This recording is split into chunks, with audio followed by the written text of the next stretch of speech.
Hello, and welcome to Kentucky Route Zero TV edition. Now, this is a story-driven point-and-click where you play as a truck driver doing a delivery on the mysterious Kentucky Route Zero. And this is not a new game. I think it came back out in like 2013, and I really wanted to play it because it just had that weird atmospheric sort of style that I like. Now, back then, I think it was releasing in episodes or chapters, something like that. So what I have here with the TV edition, that's available on Game Pass, by the way, in case you're wondering how I'm playing it. This version has all of the chapters, so I'm really excited to play this. I should also mention that it is another indie game published by Annapurna Interactive, and you know that they're one of the top 3 publishers that always puts out games that I end up absolutely loving. So without further ado, let's jump into the goo-goo. Also, this is kind of where it dropped me, so that's why I'm sitting here. Act 1, Scene 1. Ecuse Oils. Again, because it's a pack, there's going to be a lot of clicking and a lot of reading, okay? You may be into it, you may not be.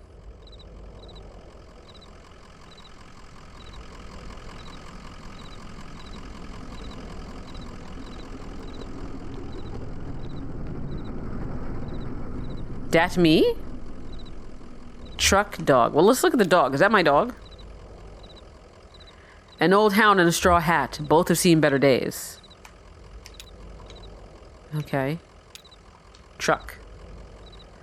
A moving truck rumbles softly to itself. Painted on its side are the words, Lizette's Antiques, Furniture, Glassware, Curiosities. Ooh, like curios? Oh, okay, I can move. This is the other thing I liked about it, was the art style.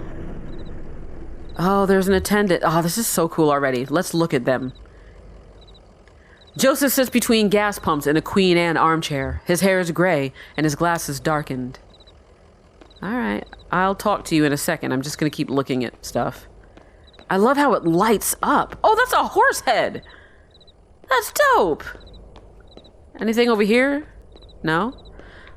I'm not slow, but can I go faster? Let's see what the attendant has to say. Damn, did you hear that wreck? Truck full of bottles. I don't know, beer bottles, whiskey, lost a tire or something, and spilled booze and glass all over the interstate. What a mess. I hope they don't come down here looking for anything. We blew a damn fuse and it's all shut off.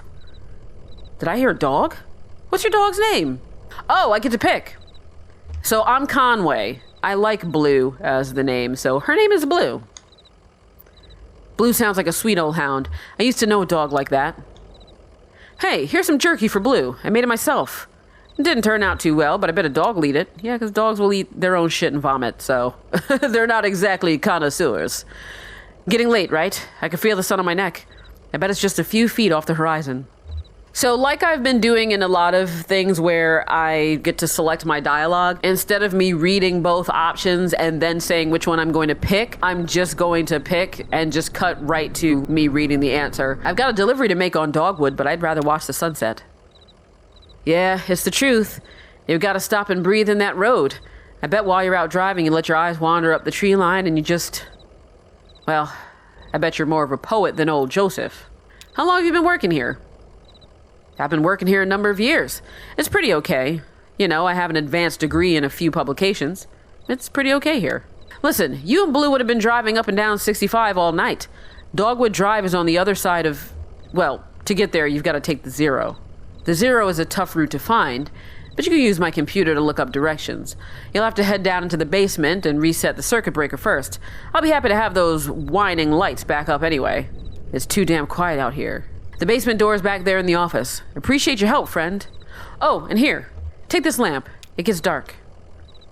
Thank you. Can I talk to you again? Just head back into the office and you can't miss the stairs. The breaker box will be somewhere on the right side of the room down there. All right, I'll do it now. Many thanks. Okay. Off I go. With my little light. Basement.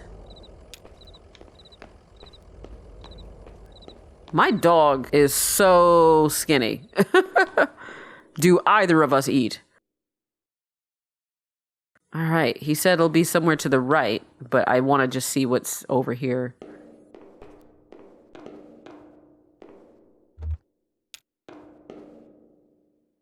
A dusty, rusty sign is bolted on the wall. These are the rules. Number 1, no open flames near the gasoline.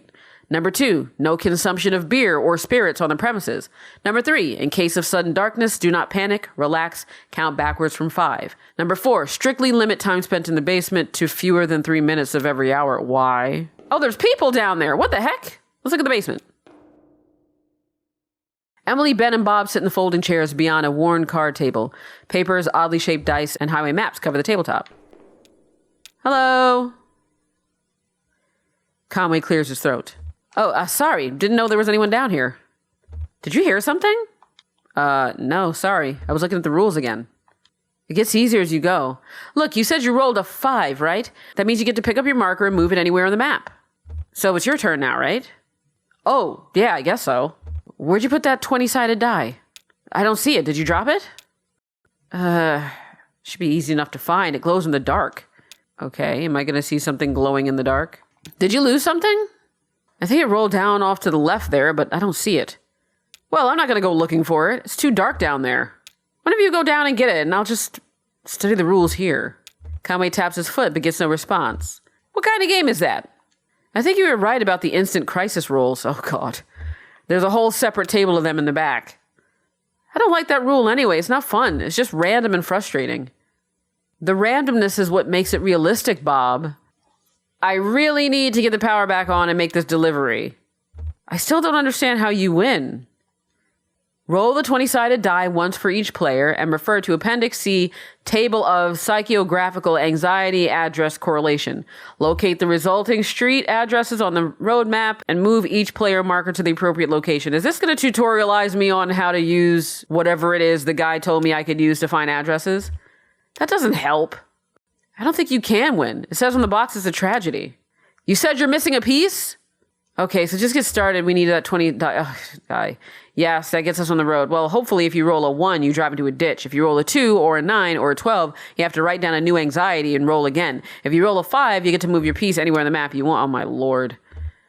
Bob, go get that die. It's too dark down there. All right, well, since you're acting like you can't hear me, I guess I'll go down and try to find your stupid dice. But it said it should be easy to find. Wait a minute. If it glows in the dark, how do I turn my light off? There we go. Ha-ha! Conway picks up the glowing 20-sided die and inspects it. The number 5 is facing up. It's just a small piece of plastic, but has a reassuring, almost comforting weight. He places the object in his jacket pocket. Back I go. What? The chairs are empty, and the surface of the table is bare. He places the 20-sided die on the table. He keeps the 20-sided... Place it on the table? Hit the breaker. Wow, okay, yeah, that's a little bizarre, but fine. Exit. Your light's on? Oh, yeah! That's cool. This art style is very me. Hey, Joseph, I did it. There it is. Just listen to those lights wind up. That doesn't sound like lights, Joseph. That sounds like music. There's some people down in your basement playing some kind of game, but they're gone now. In the basement? Nah, I don't think so. Maybe that lamplight was playing tricks on you, huh? Well, strange things happen underground, especially in the dark. So, computer's in the office. You're looking for Marquez. She knows her way around those roads. She'll get you to the 0. The password is... damn. I usually just feel it out. Muscle memory, you know? It's kind of long. Kind of like a short poem, I think. One of those short poems that really sums it all up. You'll figure it out. Will I? No luck with that computer password? Maybe you're going too fast. Don't force it now. Just try to think like a poet. No, I was just trying to see if there was anything else you had to say. All right. Conway taps a key, waking the computer from its reverie. User. Joseph. Password. All right. What do I want to put in? The stars drop away. It's late. The lights whine. Ha-ha! Password accepted. Nice. How's it going in there? Figure it all out? Sure you are. Well, let's look at games first. Games is not real. Yeah, see, this is already going to be one of those trippy, weird things that I just like. Messages. Message 1 is from Donald at hotmic.mail. Message 2 is from accounts at consolidated.mail. Let's read these messages that are not for me. This font, though, is bothering my eyes. The bold, that's fine, but the thinner font of the actual dialogue, like the actual text, making my eyes go wibbly. Fragments dim of lovely forms. Joseph, I know it's been a while, and I know you're still sore, but there's a whole world in here, and we need your help to unmask it. Yes, the caves are cold and damp, and we're old and lame. Never mind. I can't remember why I even started writing this. I miss those days in the lab, with you and our dear Lula. Maybe you found your own Xanadu. Well, so have I. End of message. Let's read message 2. Account standing, urgent. Ooh, I think I'm gonna say Ecus. I like how that sounds. Dear Ecus Oils, this is an urgent automated message that your account is overdue by more than 14 days. In response, we switched you to our low reliability Dirty Power Plus plan. Consider making a payment immediately to obviate the need for us to switch you to sustained brownout select. Sincerely, your friends at the Consolidated Power Co. End of message. And let's look at the address book. The 0 Dogwood Drive, Marquez. All right, let's see what it says about the 0. The 0 is not real. Oh, God. Dogwood Drive is not real. Oh, shit. All right. Marquez residence, 100 Macondo Lane. Head northeast on 65 and turn left as soon as you see that ugly tree that's always on fire. Look for the barn at the base of the mountain there. Can't miss it. Okay, so I don't know if I'd have to remember that, but I go northeast on 65 and turn left at the burning bush. Got it? Out there in Macondo somewhere, right? Yeah, that's it. Hey, look, while you were down there, I loaded that old TV of mine into your truck. I borrowed that thing from Weaver Marquez a number of years ago, and now the power's all weird over here. I can't pick up anything but static and public access anyway. She was always more of a reader, but maybe she'd want it back at home. It's a nice TV. Okay, that's bizarre. I'm already into this. Sun's gone down. You and Blue better get on that road if you're going to make your delivery. Well, it was nice to meet you. Anything else to say? No. Come on, Blue. Conway scratches behind Blue's right ear. How about a treat? 'Cause you look like you need it. Here's some jerky from the gas station attendant. He reminds me a bit of your old man, Ira. He was a good man, a good boss. What do you think of this place? It's odd. I never noticed it driving by. Huh. Interesting. Well, come on, doggy.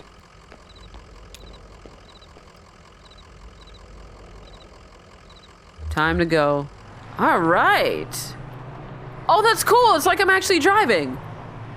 Right on 65 until I get to a tree that's always burning and then make an immediate left. So here, can I look at the tree?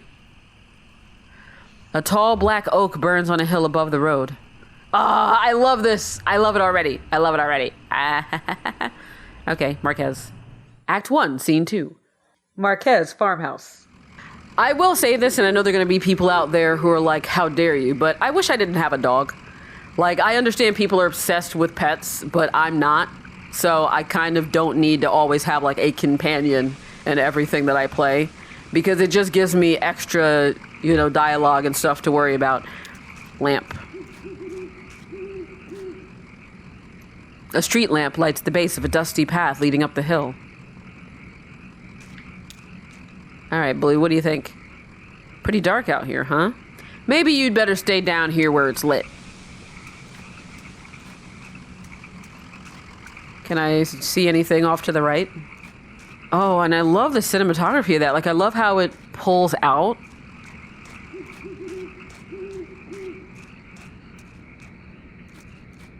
Graveyard. A family graveyard is set off to the side of the house. Headstones are inscribed with the surnames of the unfortunate. Nowakowski, Padilla, Marquez.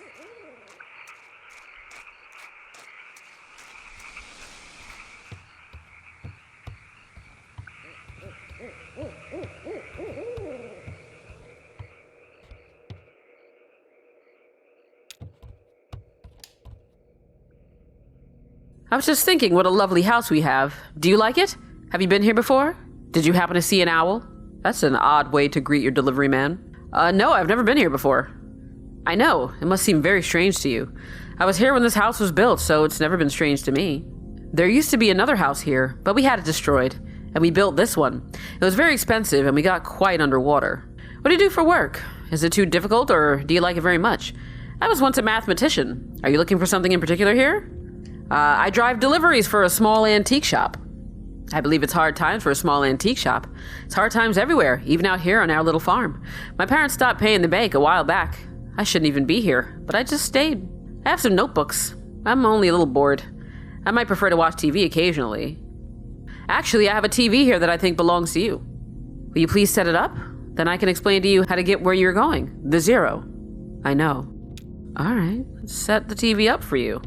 Let me look at the stove first, though. A disused wood-burning stove is set up in one ash-dusted corner of the room. It's cold to the touch.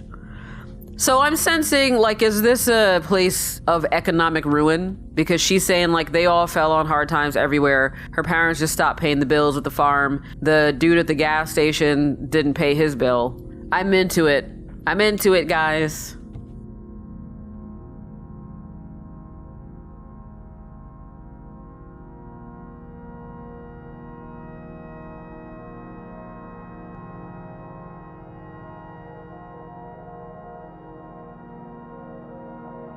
What the hell? Is this Little Nightmares 2? That's not how it's supposed to look. You've made a mistake setting it up. Is it a foreign object to you? Which of your parents wouldn't allow you to watch television? Ma thought she heard ghosts in the static. I know about that. She was ill, wasn't she? Mentally, I mean. Kind of distant, fearful. Nah, just expressive. You have it all backwards. I'm not surprised. Are you? Have you been paying attention? I don't think you have. It's time to start paying attention now, Conway. Look closely at the television. I'm looking at it.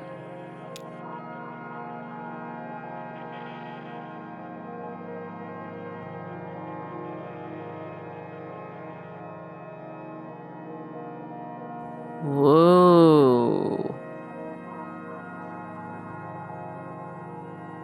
Hey, wake up! You spaced out for a minute there. What do you keep out in that barn? Used to be tools and feed, then books. Now I think it's mostly spiders. That TV is picking up the wrong signal. My cousin Shannon would know more about it. She fixes TVs for a living. Well, she used to. I think the new models are giving her some trouble. Your cousin? I'm gonna ask because I might get another address. That's my father's brother's daughter, Shannon. We're about the same age. Well, we used to be. She's older now. What? She has a workshop up north a ways by the lake, right where Peonia and Wax Road meet. It's a big bait and tackle shop, and she fixes TVs in the back. Do you like fishing? Honestly, I'm not convinced you should bother with the zero. I'd much rather you find my cousin and fix my TV. But I'll get you headed the right way. So it's pretty easy. Get back on 65 heading north, then take the first right after the artificial limb factory. From there, your arrival at the zero is basically inevitable. Should I be taking notes? Because, like, I remember the other thing, but I'm just wondering now, like, you know, there are going to be lots of different addresses that I could go to if I should just note these. So I'll note these. Nice to know you, Conway. Keep your eyes open, especially in the dark. I'm going to go out to your damn barn. Also, what is on the TV? It's like a hole in the wall. And not like a hole in the wall is meant for me, like, you know, Junji Ito style. But more like an actual big hole.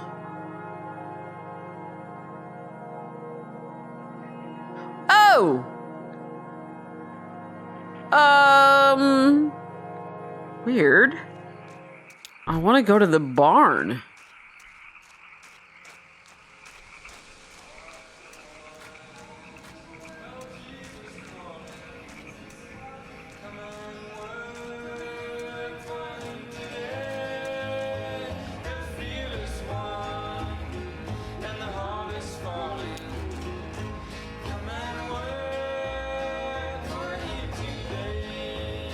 There are some horses out there behind the house. Remember the horses you and Lysette and Ira had? I miss them sometimes. The horses. So am I talking to myself by talking to the dog? This is so weird, and I fucking love it. I want to hear the song.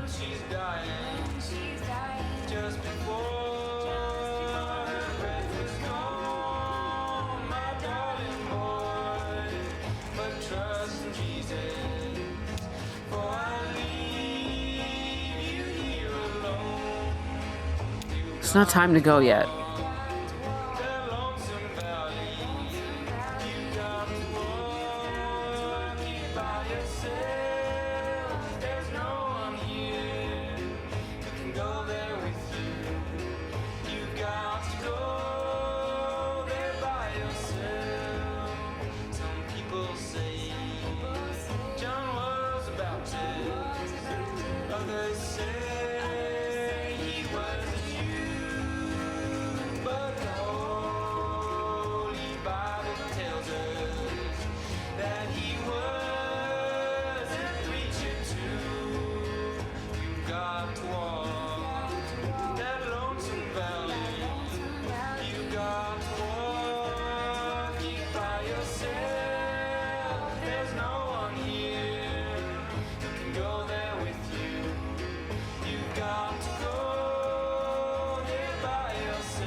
Thanks, guys. Now you know that I'm already intrigued by a game if I backtrack just to look at stuff. An abandoned spider web stretches across the bottom of a saucepan. A skillet is seasoned with dust. All right, back to the truck. That's interesting that when I came back now, that whole thing that was in the foreground is not even there anymore. But I head back into the night. I love this. Oh, a museum. A sign in front of the building just reads museum. The lights are off, but the front door is open. Enter the museum. I do like, too, that once I've discovered a place, it stays there. Though I guess only if it's an important place, but not like if it's a landmark like the burning tree, because that's not showing anymore. A sign in front of the building just reads museum. The lights are off, but the front door is open. Conway steps through the museum's doors. A few feet inside the museum doors, the ambient sound of the highway drops sharply away. The room is cold, dark, and still. A book lies open on a table in the center of the room. An open hallway extends to the left. Large glass doors bar the path ahead. Let's look at the book. There's no title on the book's spine or cover. A 3-word phrase written in pencil on the first page is smudged and indecipherable. On the first page, someone has left an ink drawing of a horse. Several dozen blank pages later, at the end of the book, is an elaborate ink drawing of a one-legged man working an antique adding machine, surrounded by whiskey bottles. Walk to the glass doors. The glass doors won't budge. To apply any more force would likely break them. Let's return to the entrance and look at the hallway first. I love how this just blended being a pack with being a text adventure. Walk to the hallway. Conway's steps echo against the hallway's marble floor and arched ceilings. Plexiglass boxes line the walls. The hallway dead ends on a darkened display case. I will say I have one issue. Because this is very text heavy, I want to save time wherever I can. So I would really prefer that all of my dialogue options just pop up at once instead of, piece by piece. But let's look at the boxes. The first box, just a few feet into the hall, contains an assortment of bird wings. Some are missing feathers. One large, brightly colored wing almost glows in the moonlight. Its feathers are intact, but a piece of bone pokes awkwardly from the tip. Look at the display case. The display case is several yards wide, but just a few feet off the ground. It's unlit, and back in this corner of the darkened museum, very little moonlight creeps in. A gold-plated plaque on the surface of the case is a bit easier to read. It recounts a short history of fowl hunting in the region, and then speculates, abruptly, about the nature of addiction. All right. I think I want to force through the doors now. The glass shatters. Somewhere ahead, a light switches on. After a moment, it switches off. The room is dark again, and the floor is covered in broken glass. Broken glass grinds under Conway's boots as he walks down the hall. He has the feeling of being in a larger space. Very little light reaches the far end of the hallway. Conway runs his hands along the walls. The walls are completely smooth and strangely warm. Conway can feel his breath and sweat condensing on the surface. Conway kneels and runs his hands along the floor. The floor is completely smooth and strangely warm. Conway can feel his breath and sweat condensing on the surface. Weird. All right, so let's get out of here then. Exit the museum. All right, drive away. Sorry, museum. So see, like that. See, the museum is there. So I'm going to make a note of that. Just because I don't know. You know, I don't know if I'll have to know any of this stuff for later in the game. But let's continue. I just kind of want to drive around. Ooh, Buffalo Creek. What is this? The office of the Buffalo Creek Rural Electric Cooperative Corporation. Wait. The office of the Buffalo Creek Rural Electric Cooperative Corporation is almost invisible from the road, its parking lot overgrown with weeds, and its facade sheltered by ivy. Conway looks in through a window. A sinewy shadow obstructs the view through the window. Conway enters the front door. The floor is loosely covered in dirt. Parts of the carpet have rotted with exposure to rain. Wild mushrooms grow in some corners of the room. The wall behind the front desk has been mostly rotted away. It looks fragile. Conway pushes through the moldy back wall. Conway finds himself in what may once have been a conference room. The floor has fallen away in places and filled with a dark green mire. The walls of the conference room are decayed and damaged. Conway pushes through the wall. The drywall dissolves as Conway pushes through it, falling in damp clumps in the marsh. He breaks through into a long hallway. The glow of a bioluminescent fungus casts a faint blush on the walls. Conway has the feeling he has interrupted something. After a moment of silence, the frog chorus resumes. Oh, it's gone! Whoa! That's dope.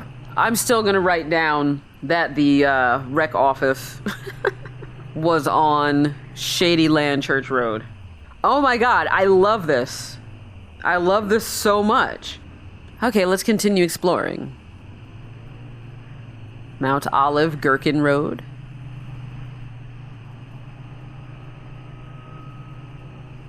Gott's Hydro Diner. The diner doesn't appear to have a name. A vinyl banner slung above the door simply reads, 24 hours. It only has one window, behind which the blinds are tightly closed. Conway tries the door. The door swings open easily. A bell rings nearby. The interior of the diner is pitch black. Conway stands in the doorway, waiting for his eyes to adjust. A bit of errant light from the nearby highway creeps through the open door, and gradually Conway is able to make out a few figures inside. Two old men in trucker hats sit in a corner booth, with a checkers board set on the table between them. A young woman standing behind the counter in an apron must be a waitress. The cook stares blankly from the kitchen. The door slams shut, and the room is dark again. Conway walks in the direction of the counter.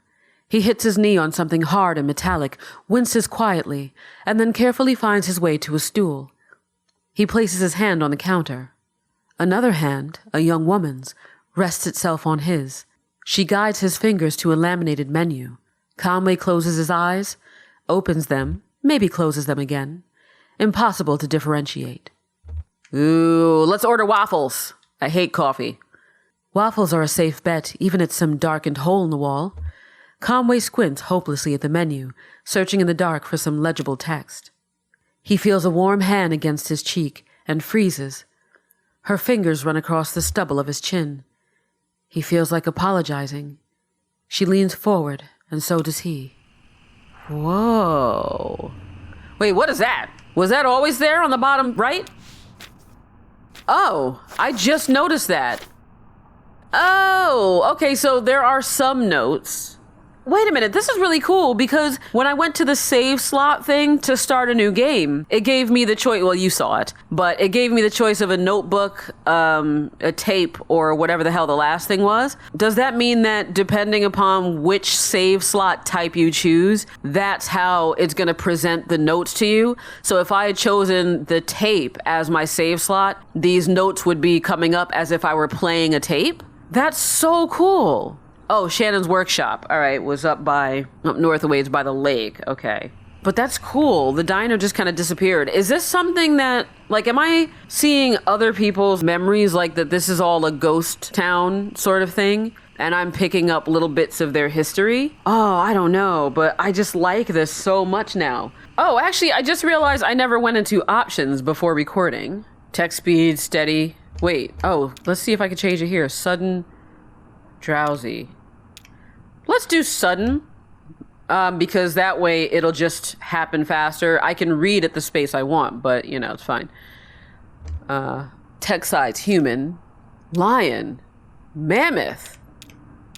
Oh, God. Bug, cat, human.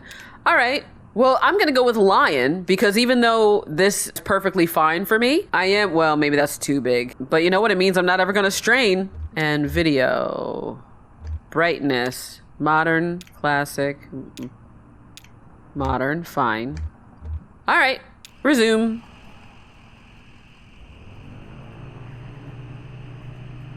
Barren River wreck. All right.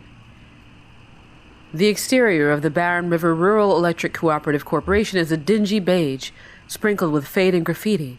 The front door hangs open from a broken hinge. The windows are dark. Conway looks in a window.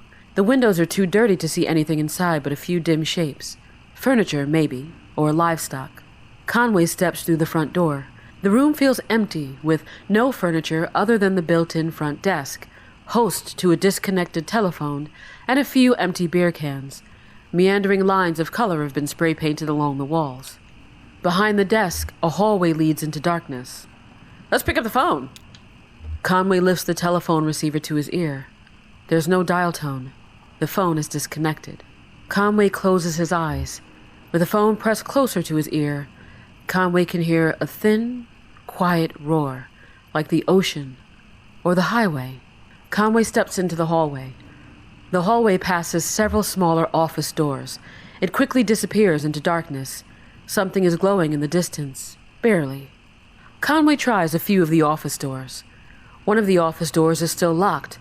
Another has been broken open, the door handle bent awkwardly inwards and embedded in the wood, but is jammed against a filing cabinet. On closer inspection through the crack in the door, the whole room is filled with filing cabinets and other disused furniture.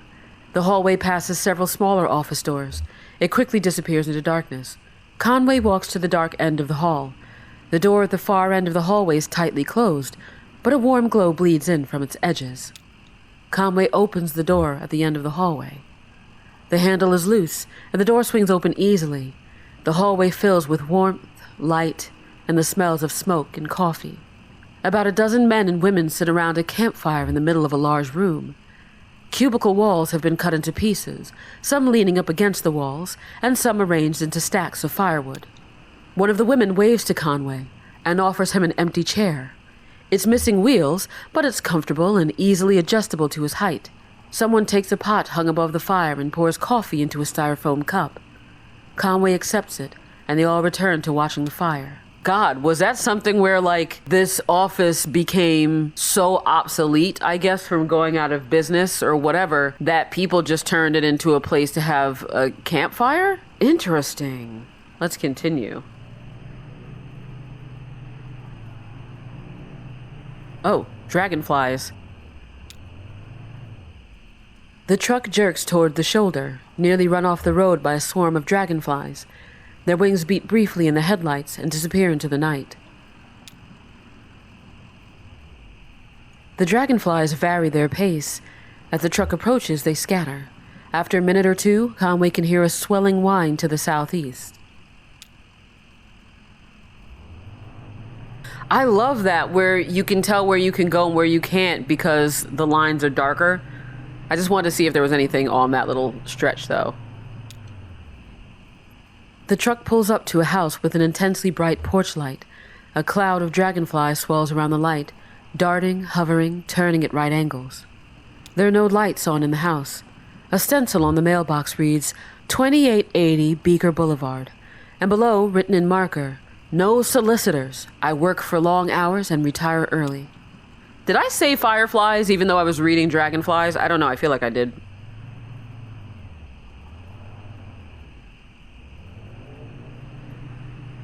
Ah, this is so amazing.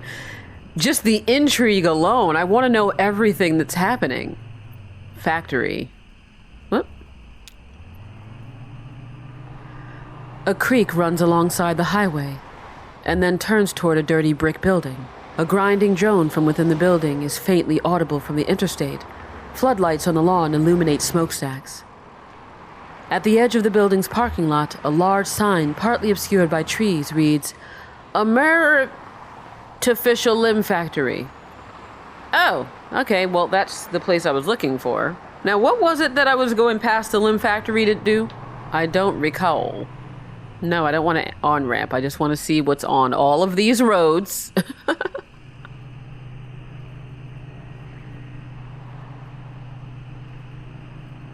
Ooh. I didn't like that. I don't know how to explain it, but like when I got on Route 65, the throb of my controller changed. Because the whole time I'm driving, my controller has a low rumble, kind of like an engine, but when I got on 65, it felt weird. I don't know. Guitar player. A young man in gray-stained clothes sits by the side of the road. He is playing a worn guitar. To his left is a blue mug, and to his right, a weathered dog. Conway stands and listens. The young man strums absently on the guitar, hums tunelessly, and occasionally mumbles a word. The young man whistles hoarsely, stops playing the guitar, then looks up at Conway. He rambles for a few minutes about the weather, the dog, and his music, then returns to playing. As he walks back to his truck, Conway finds that he can hardly remember a word the young man spoke. Oh, well, I would have given $1 after that. Can I... Oh. Well, interesting. That was on Cub Run Highway. I know I like a game when I'm trying to be this fucking meticulous at exploring every inch of it. Oh, there's a church. A singing chorus echoes from within the church. The building is 1 story tall with a pitched roof and a 3-story spire rising from the front. The top section of the spire is made of stained glass. An interior light illuminates the pines in red, green, and blue. A large LED display glows in the parking lot. Light of the last Great Awakening Baptist Church. Conway approaches the church doors. The front doors of the church are modest and worn. They are locked. Conway walks to the rear of the building. A ramp leads up from a few dusty metal trash cans to the church's back door. Conway opens a few of the trash cans and looks in. One has a bit of something leafy and rotten stuck to the bottom of it. Another is full of unlabeled videotapes. Why wouldn't I take the videotapes? Conway pushes open the back door. He finds himself in a kitchen lit by a buzzing fluorescent ceiling fixture. On the counter are a plate of moldy bread and an empty Dixie cup flecked red around its waxy rim. A set of swinging plastic doors on the far wall lead out of the kitchen. Conway pushes open the plastic doors and walks through. Vacant pews sprawl unevenly into the church. A small raised stage lies to Conway's right, bare except for a tape recorder. The tape recorder's power cord runs to an outlet near Conway's feet. I'm not gonna unplug it. Who knows? That could be bringing comfort to people, right? Let's just listen. Conway stands and listens to the chorus. The muffled chorus drones at a steady volume, repeating the same 2 verses without rest. One more time, just for good measure. Yeah, I'm not, because listen, it's kind of like, you know, if you go to a place and you find out that it has like an emergency message that's playing on repeat, the fact that you don't see the people there doesn't mean you should turn it off. At least not to me. Airplane? Did I see that before?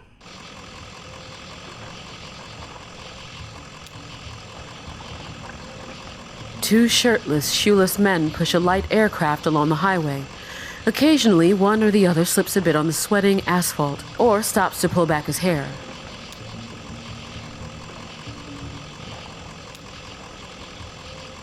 The men are nearly broken.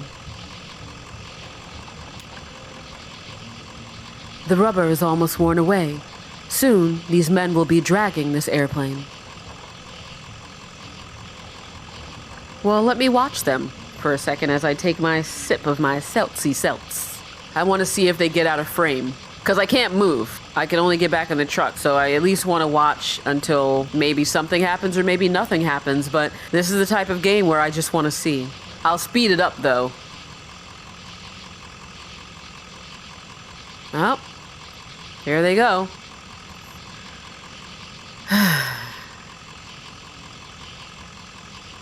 Why would I stick around for a bit? See, now, like, whenever I see that, I feel like it's because I'm supposed to. That, like, maybe there's something I could have missed. But no, let's go. This interface is so great. Oh, that's the bait shop. So that's where I need to go. So I'm not going there yet.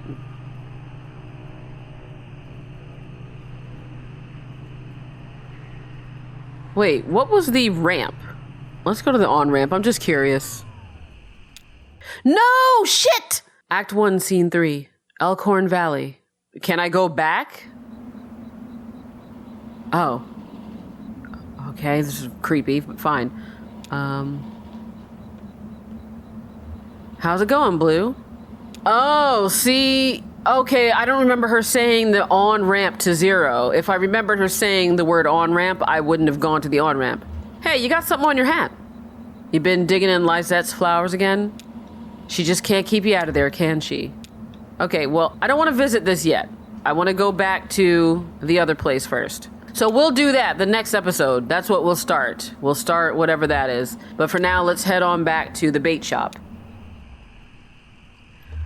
Conway pulls into the bait shop parking lot. Vaulted above the road on a thin steel bar, a handwritten sign reads, "Live bait. Minnows small and also large for stripers, night crawlers, chips and beer." A green flyer hangs loosely from a bit of masking tape at eye level.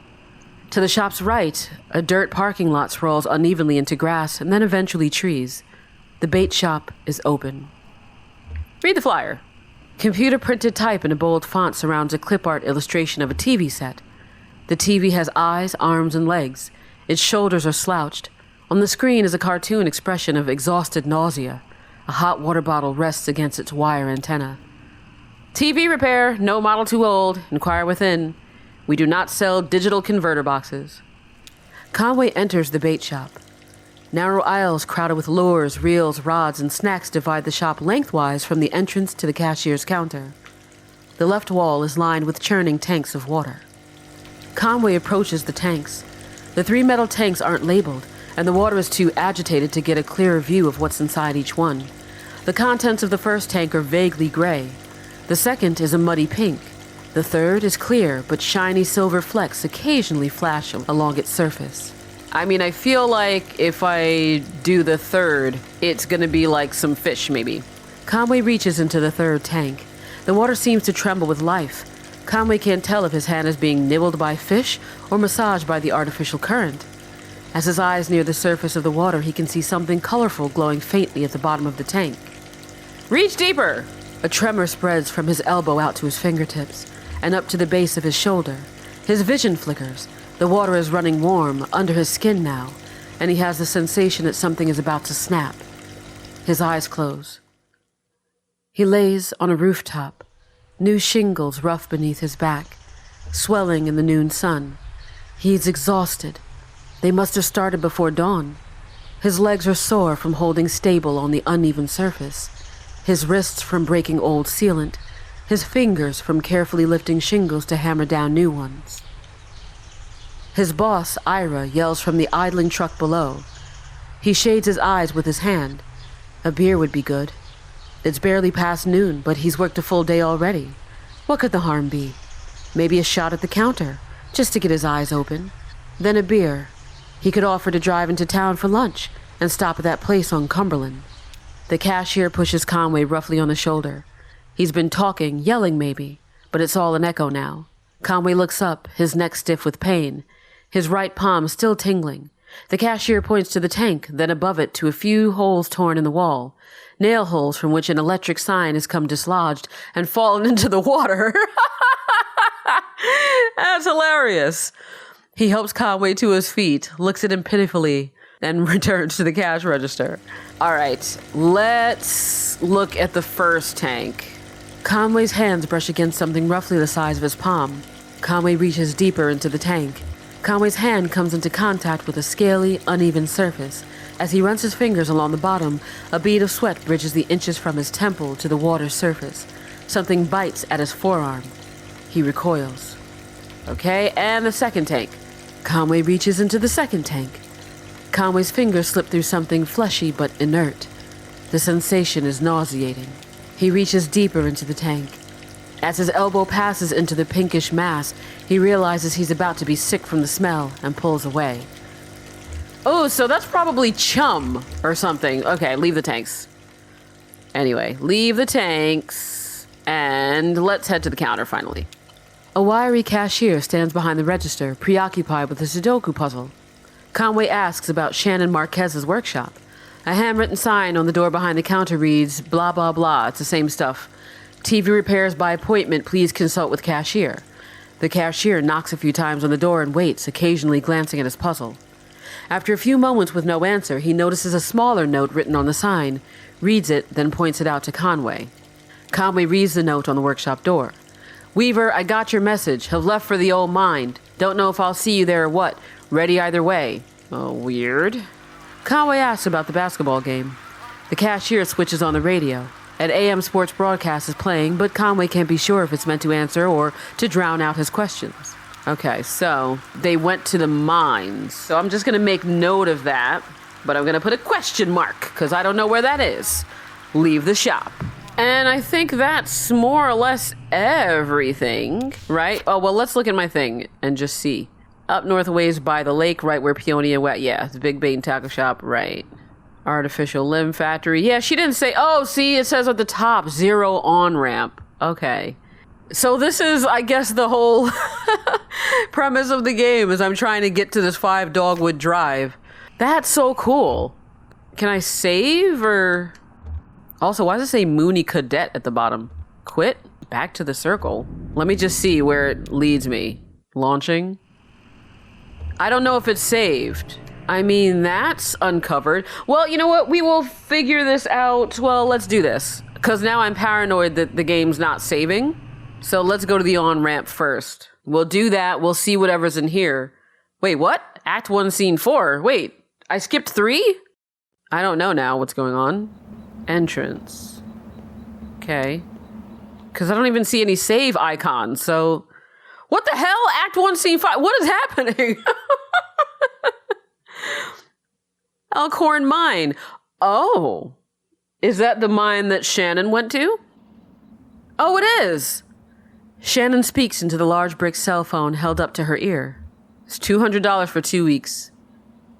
Oh, okay. That's interesting that I get to choose what she's saying. But can I trust him not to just change the locks? Yes, and I appreciate that, but uh-oh, she about to get kicked out? Okay, I'll talk to you tomorrow. Love you. Interesting. Hey, girl. It's me and my creepy dog. Excuse me, ma'am. I saw the light was on and I'm looking for the on-ramp to... Oh, cool. So now I'm Shannon. Are you here to kick me off the property?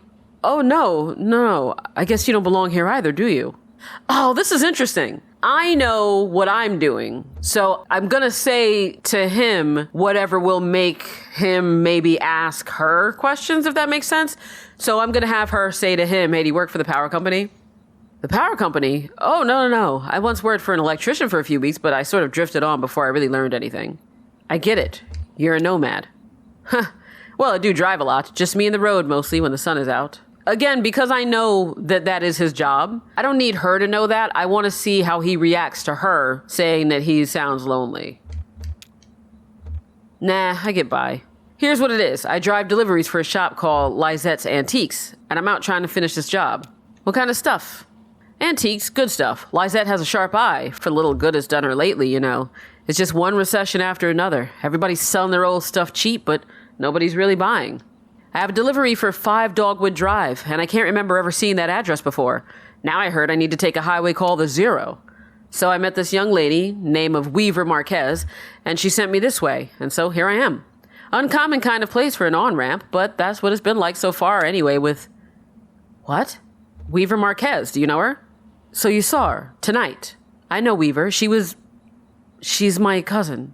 I'm Shannon Marquez. Wait a minute, is she dead? Was she the Marquez that's out in the graveyard? I wondered about that. Oh, you're the one who fixes televisions. That's right. Did she tell you that too? Of course she did. Weaver doesn't lie. One time when we were younger, she told me my dad had been in a terrible car wreck. There was crushed metal everywhere, and we'd been hearing it echo through the house for years, she said. I was very upset, crying, and then my dad walked in the door. Just come back from a trip to the junkyard collecting scrap metal to fashion into wind chimes. I was angry, but she said it wasn't a joke, and it wasn't a lie. At the time, I thought she meant it as a riddle or a puzzle. But Weaver's not a puzzle. She's a mystery. Oh, so I guess their dad did eventually die in an accident? So what are you doing down here, Shannon? I talked to Weaver earlier this evening, too. Or anyway, she talked to me. It's hard to tell if she's listening sometimes. Weaver told me I had to come down here to the old ELKHORN mine. She said I'd find something I've been looking for. I don't really care where she saw Weaver because I feel like Weaver's a ghost. So she saw her in her mind for all I care. I want to know what she's looking for. I'm not exactly sure. I have a few ideas. I'll know it when I see it. It's not such a bad thing, you showing up now, all told. I'd rather not go down there alone. Your dog should stay up here, though. It's no place for a dog. This is an old mine. It runs pretty deep and tangled. If we're going to go down into it, find your on-ramp and whatever else, we've got to keep our bearings. I don't want to get turned around. I've got some gear here to measure conductivity, frequency response, stuff like that. Maybe we can find a way to put a signal out ahead, do some analysis, and figure out what kind of topology we're up against. Topology. Okay. Topology, that's the science of continuous space, my friend. The way this twisty maze of passages fits together. I mean, did the game save? I'm so confused. I don't want to use a PA yet. I just want to see if there's anything over here. Okay, nope. That runs into the mine's PA system. Do you think it still works? Only one way to find out. All right, give it a whirl. Is anybody down there? Nothing. Oh, there's no power. Yeah. Okay, even when this old mine was up and running, it was tricky to keep stuff powered. You know, the miners used to have to pay just to run the fans and the lights. Yeah, they got paid in these shitty plastic tokens. Coal scrip, you know? And if you want to run the fans for a bit to clear the air up, well, you have to put a token in. My parents used to work here. So did Weaver's parents. I guess a lot of folks' parents worked here. Can we power it up? I bet we just have to free up some power for the PA system. Everything is rationed. Here, set up that lamp of yours, and I'll go unplug these ceiling lights. I fidget with the change in my pocket. I heard the speakers back here crackle a bit. It's on now, right? Try saying something into the mouthpiece. Well. Okay, I hear you. We need to measure the echo delay time and figure out how deep the tunnels run. Just make some noises into the mouthpiece. Calmly clears his throat. I hum a deep tone. Then I whistle. Damn, that's a long delay. These tunnels run deep. I bet some of them have ruptured or joined up with the cave system. All right, I set up my spectrum analyzer, so just say something into the mouthpiece and we can get a sense for how narrow the mine tunnels are. Don't be shy. Just say anything that comes into your head. Tell me a story about something. Or what did you have for breakfast today? I had breakfast with Lizette. I made some red-eye gravy. She talked about her late husband, Ira. Oh, so Ira was his boss, who was married to Lizette. So Lizette and Ira, but Lizette is still alive? Okay. Then we just sat there for a bit. Got it. Looks like the tunnels are pretty cramped. Yeah, low ceilings. Hope you're ready to stoop a bit. You're probably used to it. Are you calling me a tall drink of water? Because if you are, stay hydrated, baby. One more test. We just need to know if the air is breathable or if it's too thin or too dense. Just sit real close to the mouthpiece and breathe. I'll measure the resonance of your breath through the air in the tunnels. Just try to relax. Try to breathe naturally. I want to breathe naturally, so let's breathe and think about resting. I don't want to remember a moment earlier in the day. Let's remember a moment when he was younger. Getting some pretty strong readings here. I think we're in good shape, but keep at it for a minute. I want to visualize a cold drink. Conway breathes and relaxes as a peal of feedback and loose rock engulfs him. Oh, shit! Act 1, Scene 6. Again, ELKHORN mine. All right, I'm going to assume... Jesus, are you all right? What the hell? I don't want to say my leg is stuck. I'm just going to say I'm okay. I've got you. You're all right. Shit, your leg is pinned. I'm going to pull you out. We have to get you out of here. There you go. Okay, are you hurt? Can you put any weight on that leg? See, this is the thing. Am I manifesting that it's fine if I say it's fine? Or am I lying when I say it's fine because the truth is it's all messed up? I'm going to say it's fine. Just try to stand up. Careful, I'm right here. Damn, don't worry, I've got you. That leg is in bad shape. Okay, so it is whatever the bad thing is. Here, let's get you onto the tram. There you go. Now let's see if this thing has power. Well, okay, there's some luck, right? We should be able to ride this tram right out of the auxiliary exits. If there are any. I think there are. What about the on-ramp? We'll just find the exit and then figure out what to do from there. That's our first priority. So, the controls are over on your side. Let's get moving. All right.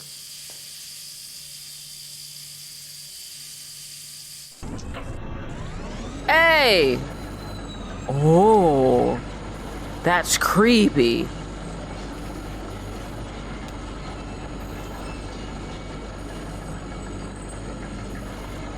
Why would I want to turn the lights on and off? That's scary. I don't like that.